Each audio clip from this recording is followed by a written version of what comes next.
Hi everyone, in this video I would like to prove a claim. I'm going to start off with two real valued functions and I'm going to call those f and g. And what I know so far is that the limit as x goes to x naught of f of x equals L1 and the limit as x goes to x naught of g of x equals L2.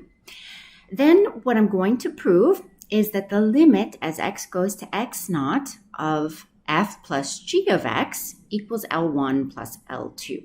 So basically we can add our limits together when they both exist. So for the proof, I'm going to start off assuming everything that I'm going to underline right here. So these are my assumptions. So I'll just make a note of that.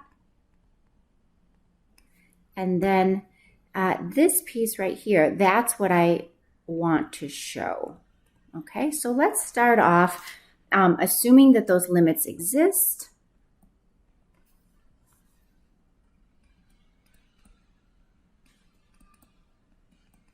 So I'm going to assume that the limit as x goes to x naught of f of x equals L1, and the limit as x goes to x naught of g of x equals L2.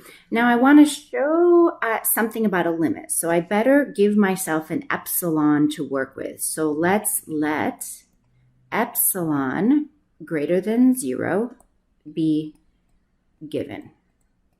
Okay.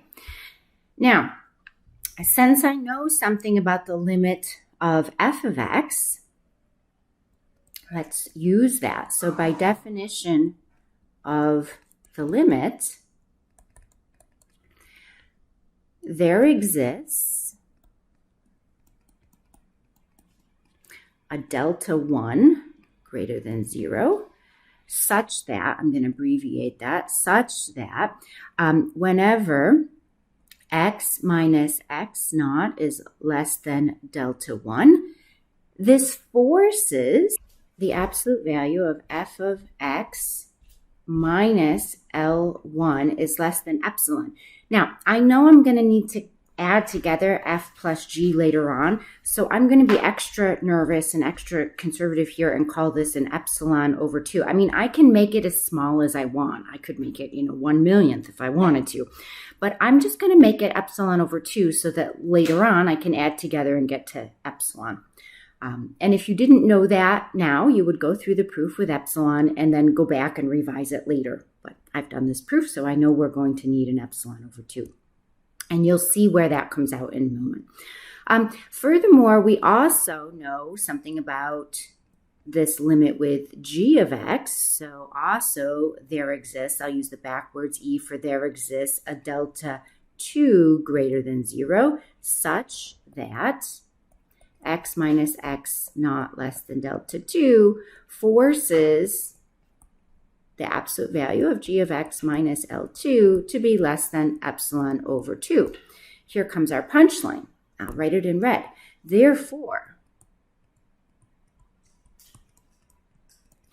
for delta equals the minimum of delta 1 comma delta 2. So we are going to set our delta for our desired claim here. We're going to set delta to be the minimum of delta 1, delta 2. So therefore, we're satisfying what we needed for f and we're satisfying what we needed for g.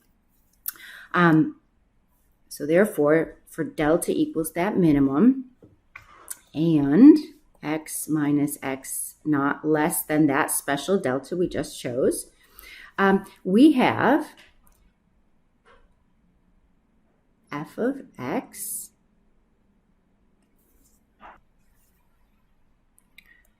plus g of x minus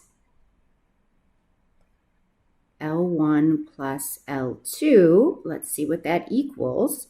If I go off in a corner here and think about what does that equal, this is really the same as f of x minus L1. We have that. Plus, let's see if we just rearrange things by the commutative law. We've got g of x minus L2 Oh, and this looks like a triangle inequality, so let's use that. So that's less than or equal to f of x minus L1 plus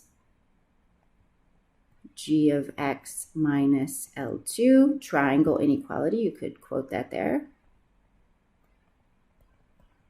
And we already know f of x minus L1 for our special delta. That's less than epsilon over 2. I have a typo. And similarly, for the g of x piece, that was also less than epsilon over 2. Adding those pieces together, we get less than epsilon. So what we have shown our claim here, because we have shown for some delta, when x minus x naught is less than that delta, that forces our limit criterion. That forces f of x plus g of x minus L1 plus L2 to be less than epsilon.